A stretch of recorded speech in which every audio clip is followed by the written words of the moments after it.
Hello everyone, Frankie Love back once again. I'm back from Orlando, Florida. Back from Wrestlemania, back from Monday Night Raw.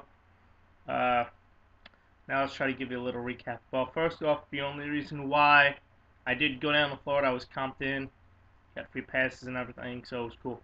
Anyway, let's talk about the pay-per-view.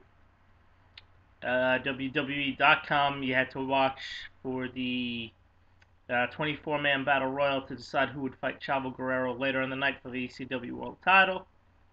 For you in the arena, it was live. Otherwise, you had to catch, like I said, on WWE.com. That Battle Royal was won by Kane. Not too bad. We'll get into his match real quick later. Opening match on the pay-per-view was JBL versus Finlay in the Belfast Brawl. Finlay came out with his son Hornswoggle. Not a bad match, not one of the best matches on the card, but hey, whatever. JBL wins with the clothesline from hell. It leads us to the Money in the Bank match. Now, for everybody that doesn't know, Jeff Hardy was supposed to be in this match for his suspension on the wellness policy violation. Hardy was actually supposed to win this match, so of course, Creative did have some time to rewrite the stuff for the match, which was won by CM Punk when he outbeat Chris Jericho. During the match, several great spots, one of which probably killed Shelton Benjamin when he was pretty much, thrown out of the ring onto a ladder and snapped the ladder in half. Let's see. Try to think. Of course, the Money in the Bank was probably one of the better matches spot-wise for the match.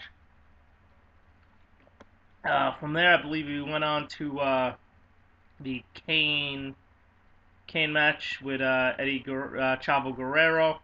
If you blink, you would have missed the match. Kane became the new ECW World Champion. Let's see what else you had.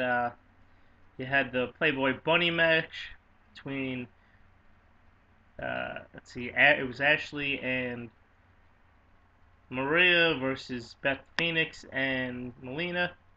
Now, up until this match, I did want to have oral sex from Maria, which, if you read Playboy.com, she actually admitted that she likes to give oral sex more than she likes to receive it. But then, after the match, she actually kissed and made out with Snoop Dogg, so don't want a blowjob from her anymore.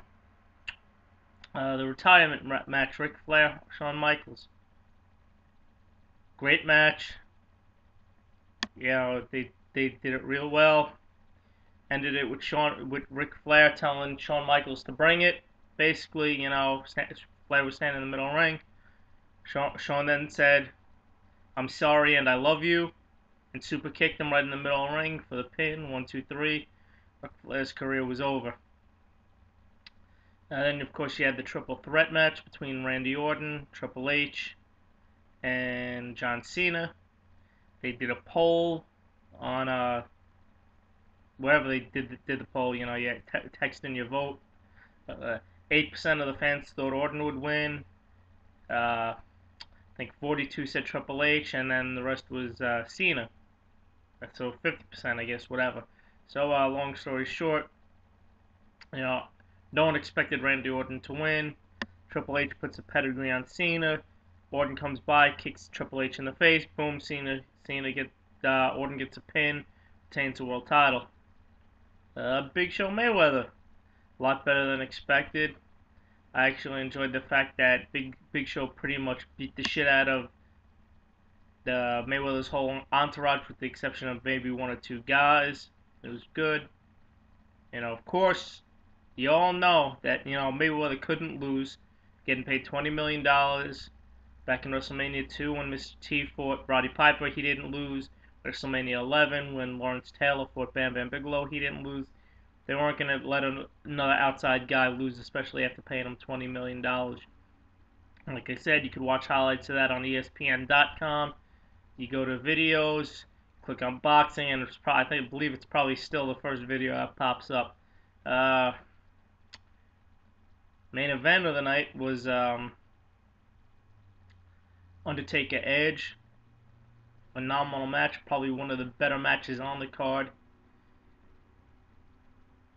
I enjoyed it.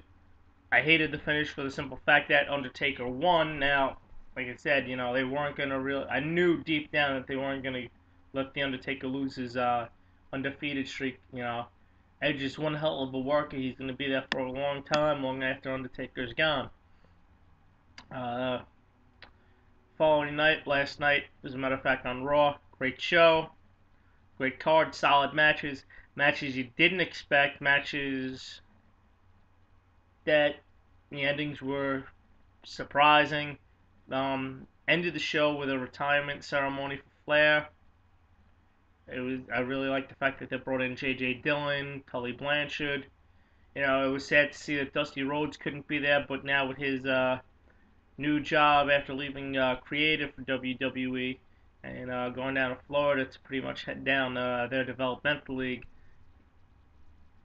you know, Dusty's got a job to do, and that's just the kind of guy he is. And it was sad that he missed Raw, because he actually was a big part of Flair's career in the '80s when Flair was when it was the NWA. But all in all, great show. Uh, it's a shame that they didn't stay on longer to have when Vince McMahon came out, when the Undertaker came out. Vince bought Flair a watch, you know. But in July, they're coming out with another Ric Flair compilation DVD, so hopefully all this stuff will be on the DVD. After we're all went off the air, because 36 years in this business, I can honestly say that Ric Flair is probably the greatest wrestler of all time, bar none. He deserved what he got last night. He deserved this kind of a send off. Now he is still going to be working with the company in some kind of sort of outside role. Not really sure what it is yet, but he will still be working for WWE. It just won't be as a wrestler.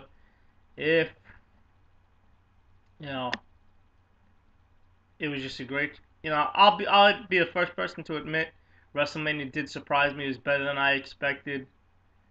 Raw last night, it was just probably one of the better Raws since the anniversary show. And they gave Ric Flair the send off he truly deserved. And that's all I got to say about that.